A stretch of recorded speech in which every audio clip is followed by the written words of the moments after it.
بسم اللہ الرحمن الرحیم۔ آج میں آپ کو ایک کہانی سناتی ہوں، محنت کا پھل۔ تو چلیے آئیے شروع کرتے ہیں۔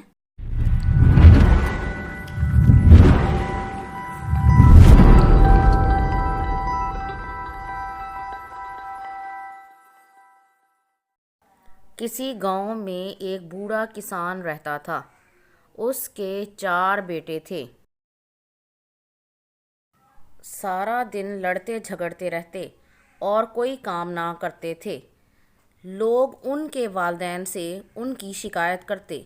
بوڑھے باپ کو بہت پریشانی ہوتی۔ بوڑھا باپ ان حالات سے سخت فکر مند رہتا تھا۔ ایک روز اچانک بوڑھا کسان ایسا بیمار ہوا کہ جان کے لالے پڑ گئے۔ اس نے اپنے بیٹوں کو بلایا اور ان سے کہا کہ کھیت میں ایک جگہ خزانہ دفن ہے، اس جگہ کو کھود کر تم خزانہ حاصل کر سکتے ہو۔ جوں ہی بوڑھا باپ فوت ہوا، اگلے ہی روز انہوں نے کھیت کو کھودنا شروع کر دیا۔ وہاں ان کو خزانہ نہ ملا۔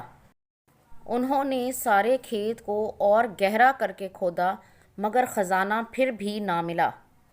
وہ مایوس ہو گئے اور بوڑھے باپ پر بدگمانی کرنے لگے۔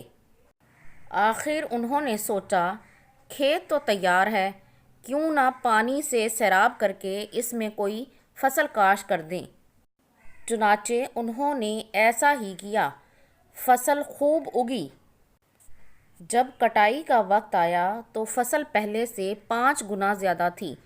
انہوں نے جب اناج فروخت کیا تو اس کے بدلے میں ان کے حصے میں بہت ساری دولت آئی۔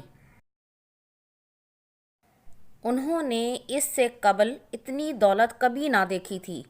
اس وقت انہیں اپنے والد کی بات سمجھ میں آئی کہ اپنے کھیت میں زیادہ سے زیادہ محنت کرنے سے خزانہ ملتا ہے۔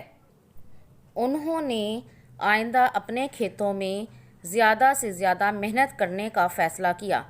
اس طرح وہ گاؤں کے خوشحال لوگوں میں شمار ہونے لگے۔